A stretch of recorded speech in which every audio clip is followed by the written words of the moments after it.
Assalamualaikum warahmatullahi wabarakatuh. Sampurasun. Wilujeng enjing kanca mitra sadaya patepang deui sareng simkuring Rani Putri Ramadhani dina acara Breaking News. Senin 27 Maret 2023 Galeri Rasulullah Shallallahu Alaihi Wasallam nu aya di Masjid Raya Al Jabar disahkeun secara resmi ku Gubernur Jawa Barat Ridwan Kamil. Tujuan diadekeunna ieu galeri pikeun neuleuman kamekaran sajarah Islam di dunya di Indonesia katut di Jawa Barat.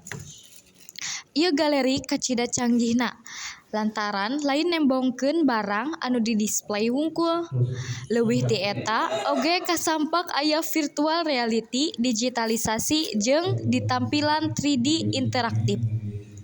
Lantaran mangrupa aset nasional, warga masyarakat dipihareup pisan pikeun ngajaga katertiban katut kebersihan ieu galeri.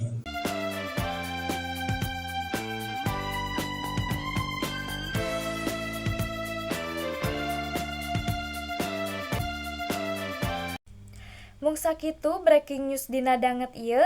Hatur nuhun karna perhatosanana. Amit mundur, amit mungkur. Wassalamualaikum warahmatullahi wabarakatuh. Hurip Sunda.